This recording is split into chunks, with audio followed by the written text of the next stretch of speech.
Welcome. It's April 10th, 2020. I'm Scott Lewis, the CEO and editor-in-chief of Voice San Diego. Going to do this again, trying to get better at all of these different buttons. I do not know who needs to hear this, but if you are the person who needs to hear this, check this out. It is Friday. Thank goodness it is Friday. It is Friday in San Diego. Water is falling from the sky. Water is really falling from the sky. It adds to the whole surreal experience of everything that's going on. I understand if you just want to curl up today. I'm here to provide you some updates about what's going on. A lot of things are going on. Obviously, this world continues to be bizarre and hard for a lot of us to deal with, but it is also a very interesting time for news and for updates. So let's get right into it. I don't know if you have heard, but Oakland took our idea. This is from Oakland Mayor Libby Schaaf. Because of the reduction in car traffic, we will be closing off a number of streets so that bicyclists and pedestrians can spread out and exercise and take in fresh air safely. Imagine that. Imagine that. Nobody's out walking today because it's raining so hard. But when it stops raining, a lot of people are going to get out, and the sidewalks are a mess. I've been complaining about it for a few days. If you're not going to let us go to parks, open the streets up. Hold on. Hey, Xavier, keep it down a little bit, okay? Open the streets up, man. Give us some room to spread out. And if you're not going to do that, let us walk through the parks. Talked to Lorena Gonzalez yesterday, Assemblywoman Lorena Gonzalez. She's the only elected official in San Diego, who represents San Diego, who's really taken a stand against this decision to close parks. He says, at least let us walk through, maybe enforce the congregation. I don't know where I exactly fall, but I know one thing. If you're going to make us sign pledges to say that we're going to stay indoors, don't do that. Let's not do pledges. Let's do two things. Let's continue to make the case that it's worth staying indoors, that it's worth doing this. Continue to make that case over and over and over again. And then secondly, make it as easy as possible. So make it as easy as possible for us to live that way. And the best way to make it easy as possible is let us get some sun. Let us get out. The sidewalks are a mess right now. San Diego already had garbage sidewalks. Somebody commented that some neighborhoods don't even have sidewalks. So open the streets up. I understand emergencies. I understand deliveries. Make accommodations. In Oakland, they found out how to close 70 miles of streets to allow people to spread out a little bit better. They got to get outside. Getting outside is good for your immune system. That's the whole point, right? Fight these viruses. So check that out. I also want to bring attention to this county dashboard. Let me share that real quick. This is amazing. Very well done. Let's go here and here. I'm going to share this. So it's this thing. Look at this, huh? Look at this. This is amazing. They just put it up. County of San Diego, coronavirus disease, 2019. So COVID-19, of course, is the disease you get from the SARS-CoV-2 virus. There's been 1,628 cases. I'm not going to try to read off this URL if you want to go to it, but you should check it out. You can look at my last tweet at VOSD Scott. You can look at my last tweet at VOSD Scott, and you can see the link to this thing. So it's updated as of, looks like April 8th. Total cases, total tests, and total deaths down here. So if you look at the death rate compared to the total confirmed cases, we're talking about a death rate around 2.4%, which is not great. But obviously, it's not the ideal data because it's based on tests that have been done. So our Will Huntsberry did a great job the other day, really explaining some of these things. Really explaining some of these issues and some of these pieces of data. So let's get into that real quick. First bit of data, look, everything does look good. There's been encouraging data from the county about the COVID-19 cases and the tests. The curve we've all been talking about is flattening. Fantastic, right? Yeah, but we need to get more tests. We need to get a lot more tests. We talked to our Will Hunsberry talked to Mark Sawyer. He's an infectious disease specialist at Rady's Children. And he said that massively increasing testing is the only way we'll ever get back to sort of easing some of these social distancing policies. So keep that in mind. We've got to get some more tests, but let's go through some of the numbers. All right. Let us go here, and then we will go here. All right, here's a really interesting number from Will's story. Past 7 days, we've been seeing a doubling rate of the number of cases go to 8 to 10 days. This is good. They warned in his story and in other places that if you do have a doubling rate of 7 days combined with a hospital occupancy of about 50%, we could be in a lot of trouble. Remember, we're not doing this just to avoid deaths. We're doing this whole thing.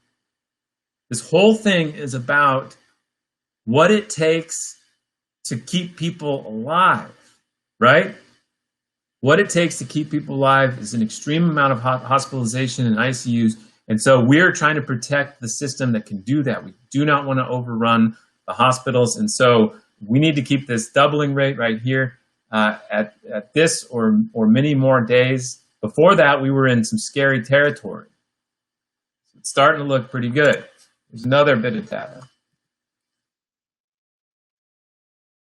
This is the number of tests each day reported. We got to get this number a lot higher. 842 per day. Some of these spikes are just tests that were gathered up and not reported.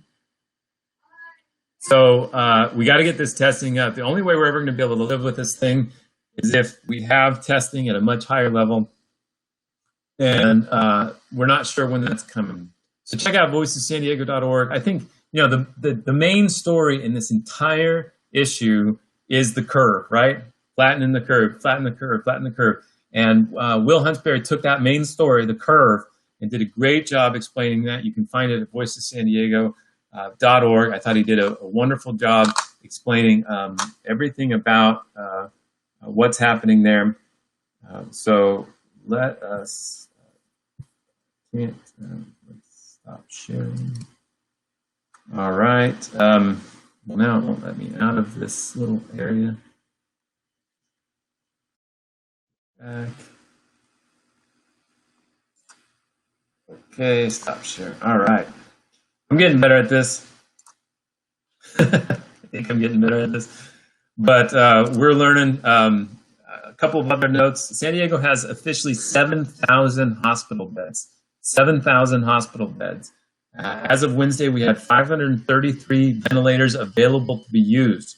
The 6-day model that was created by the county public health officials suggests that San Diego could have 7,000 coronavirus-related hospitalizations by May 10th, which means we've got to stick this out according to their data and according to their models so that we can avoid that. Hospitals usually run at about a 50% occupancy rate. They will not tell us what the occupancy rate is right now, so we do not know if that's the situation right now. Obviously, a lot of people need to go to the hospital for things that aren't coronavirus-related. And so we're working hard to understand exactly where we are with that model and that data. The bottom line is it points to more of this for a little while longer. I don't know how much longer we can handle this. Of course, a lot of people are getting antsy, but the more that they tell us the more that they tell us specific numbers and specific models like this, beautiful. Let's just go back to this thing. I think this is just a really nice service from the county. This model, again, it shows everywhere. Also by zip code, you can check out the things. Now, there are a lot of people who are like, oh, look, it proves downtown has a ton of cases. Well, yeah, downtown has a ton of people. Come on. I mean, there's some outliers that are a little bit scarier. El Cajon, La Jolla, looking broader, there's a lot of cases, and it doesn't. I don't think it really tells much of a story specifically where those are. Downtown and some of these other areas in Hillcrest have a lot of people, and so they have more cases. But there are some interesting stories. A little bit of a spike in Encinitas. Those kinds of things are worth just keeping an eye on. But this is the dashboard to keep track of. You can find it at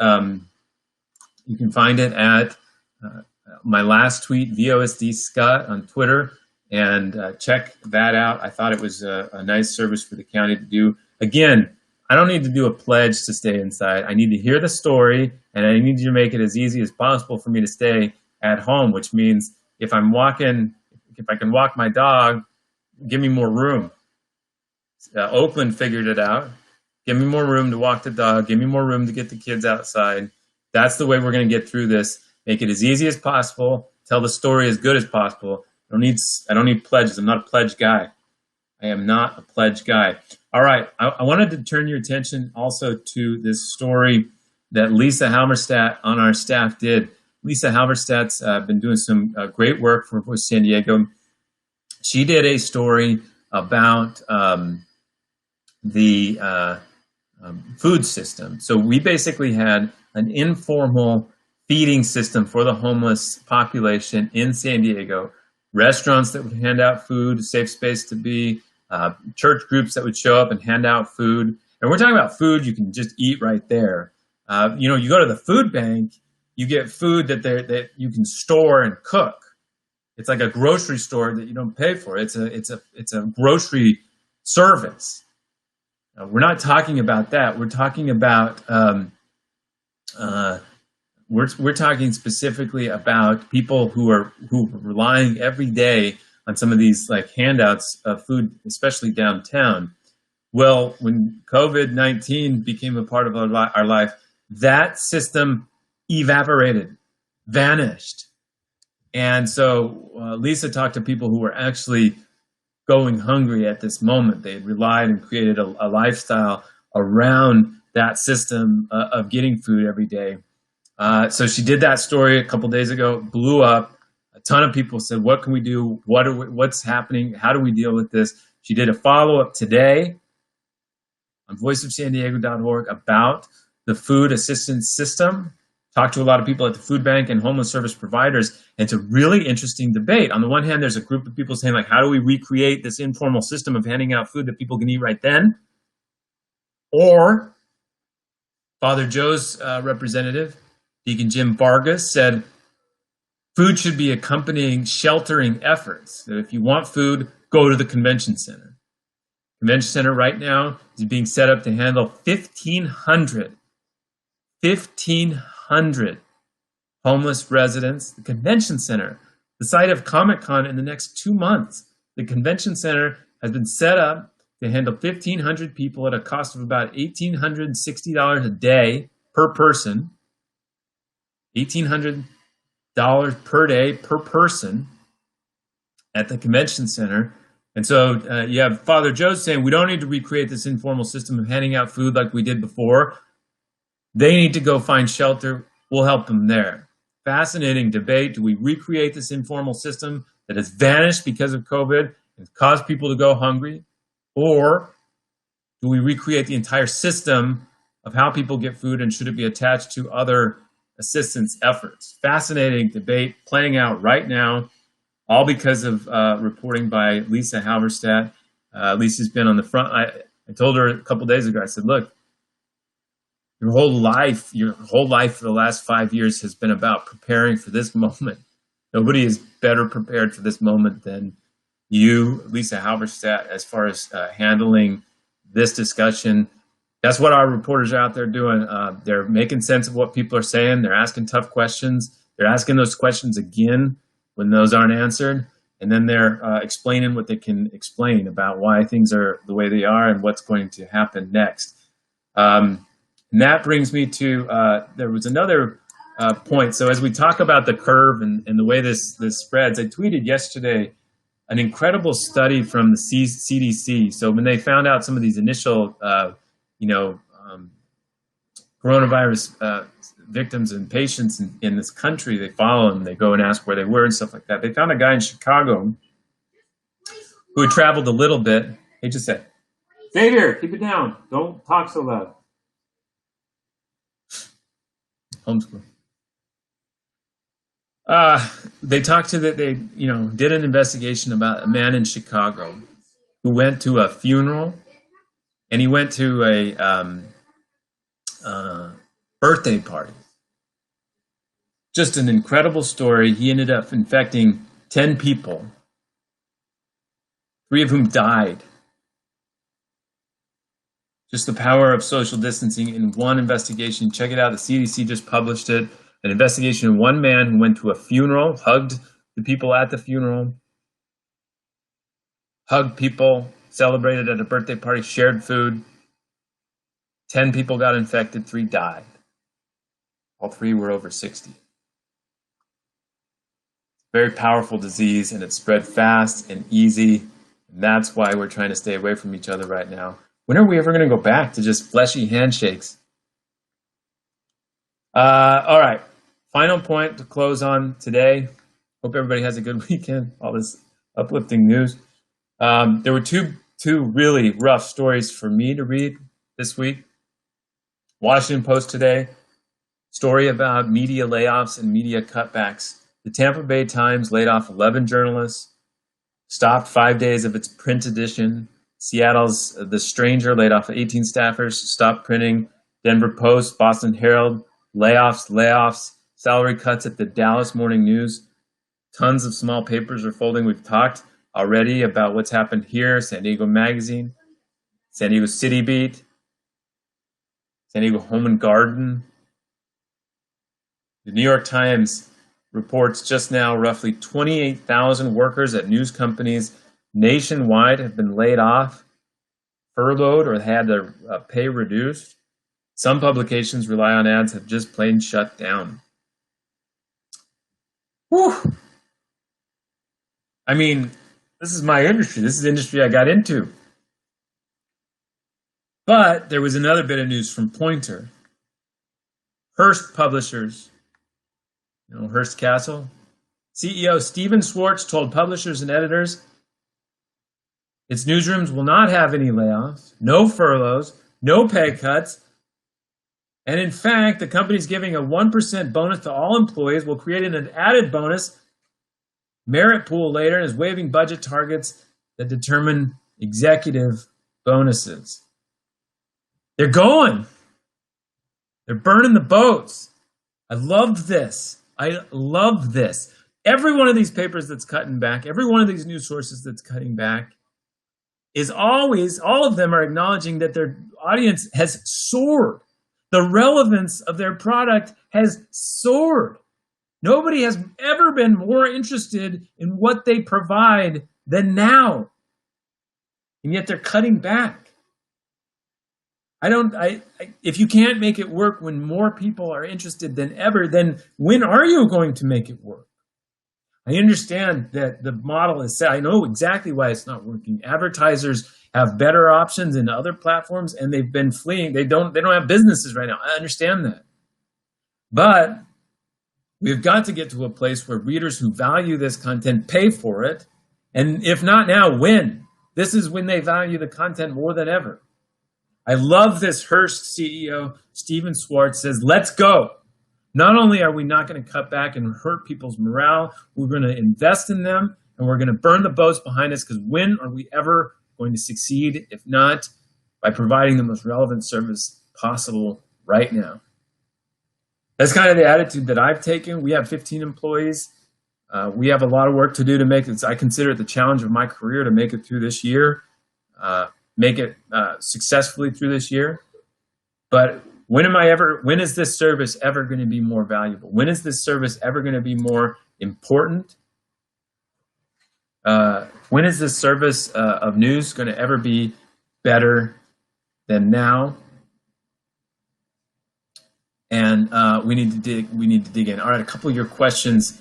Why does it cost $1,800 per day per person? We could put them up at the Hilton or Marriott for a third of that. It's a great question. The mayor and everybody needs to deal with this. Basically, it's $2.5 million for 15 people. I'm sorry, it wasn't $1,800 per day. Did I say per day? Sorry. Yikes. $1,800 per month. Sorry, $1,800 per month. $1,800 per month. Let's show this. Why does it cost $1,800 per day? I'm sorry, $1,800 per month. So, yes, thank you for clarifying that. $1,800 per month.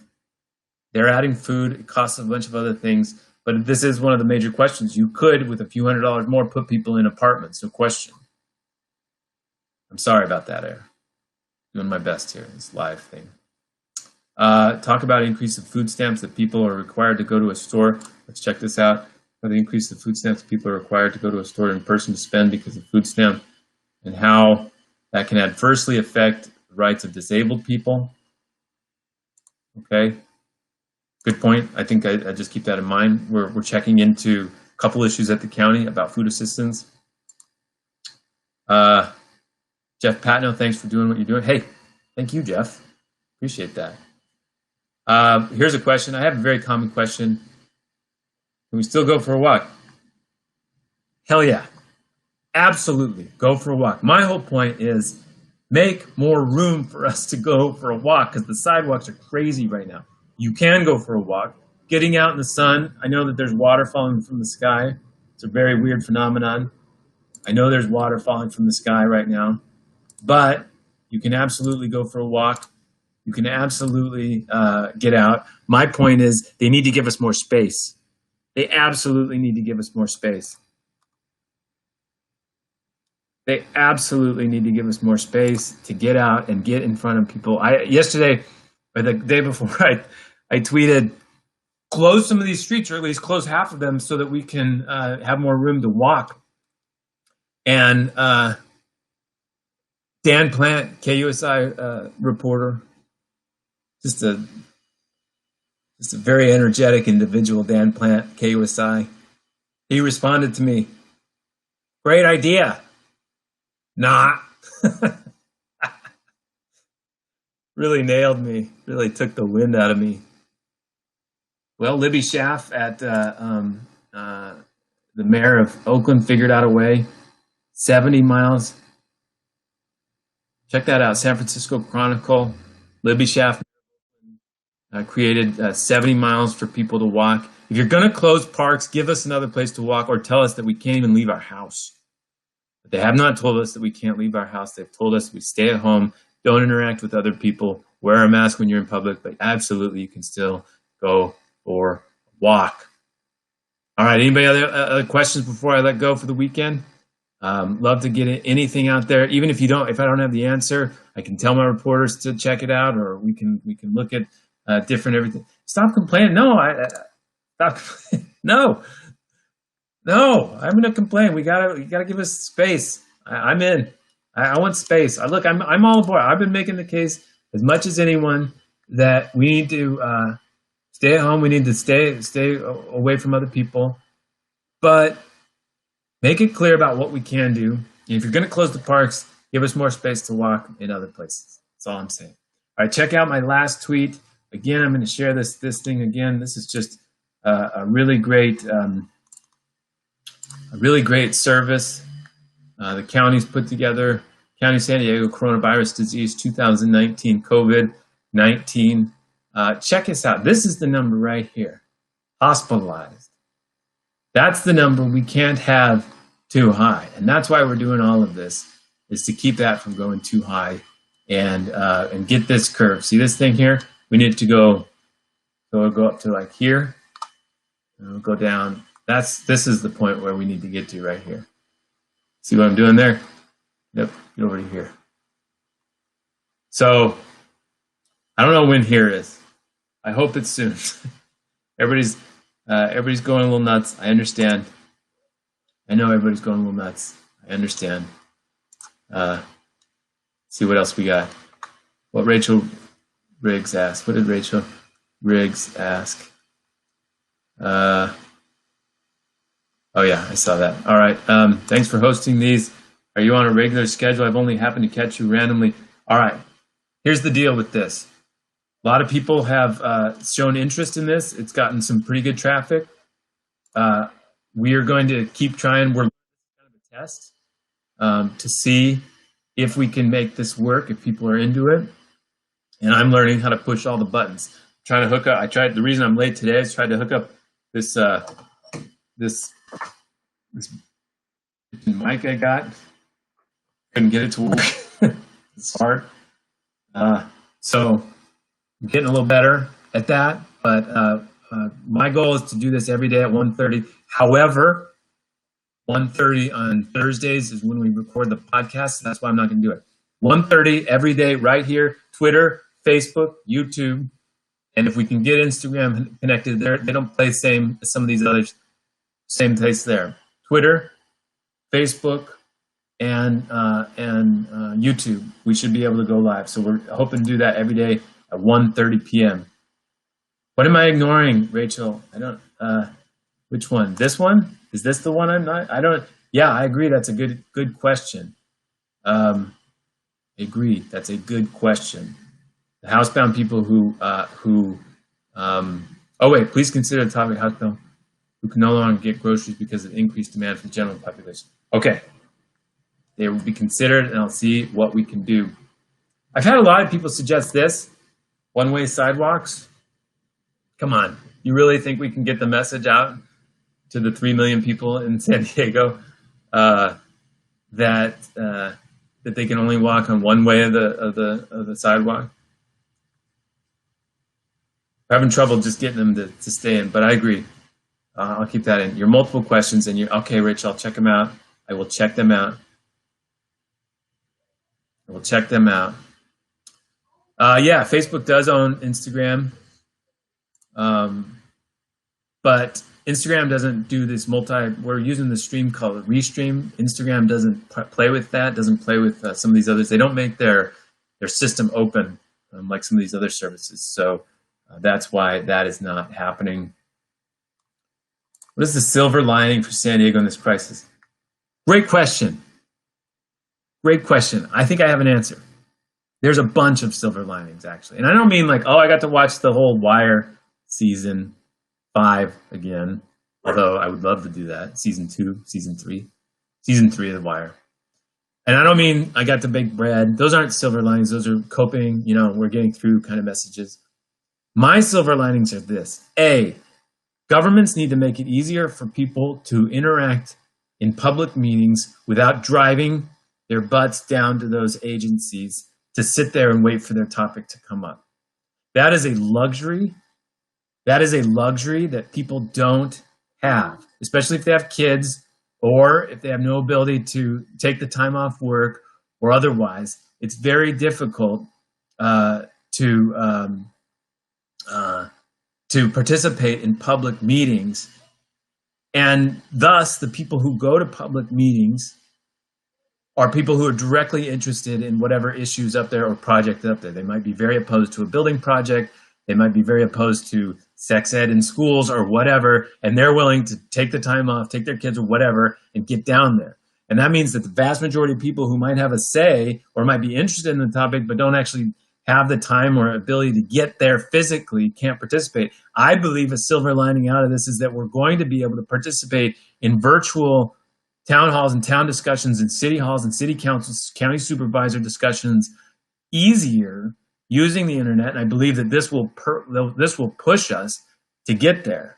So that's my top silver lining out of this. I think that county board of supervisors, city council, school board, county planning or community planning groups, they're all going to make it easier for us to participate. That's one silver lining. Another silver lining, similar. The city announced that you now should be able to, pretty soon, be able to get an entire permit for whatever development you're doing only by submitting online. One developer said that it'd save about 20% of their costs, which could translate into all kinds of costs for housing. Just by turning in your architectural drawings online, not having to print them out and those big rolls of people and take them down. That I also think we're going to learn to what extent we can actually do distance learning or use that as a hybrid with physical learning. And so, as my kids and others practice all these different things with their, distance learning teachers and virtual experiences, I think they're going to have a good chance of, incorporating that sort of thing into the future. And so I think there's a couple of silver linings. I think another silver lining is we're starting to see who the leaders are. People stepping up, people run into this fire, the journalists, the reporters, the politicians that are running right to this to try to make a difference. And I think that's kind of cool to see. You can go live. Yeah, you can only go live on Instagram on your phone. We've done that a few times. So we're trying to branch out as much as possible. One option, of course, is just to have my phone just sit there next to me. And that's one thing we could probably do. All right. Well, if that's all for today, 1:30 p.m. every day, we're going to try to do this. I think they're pretty good. There's a lot going on, and it's a really interesting time. This is all about making sure people have the best information possible every day, and then also selfishly to tell a story of what Voice of San Diego is doing. We're out there investigating and explaining all these things. I got 16 employees now working to try to tell this story or to help pay for the people who are telling the story. If you want to be a part of supporting them, appreciate it. Go to vosd.org/support journalism. That's vosd.org/support journalism. And you can make that possible. Yeah, I know there's some politicians you guys are excited to go see. Check out voiceofsandiego.org. We do the politics report, comes out every Saturday. I got to go get that written along with Andrew Keats. And so you can sign up for that at voiceofsandiego.org too. Thank you for all your support, and we'll talk to you next week.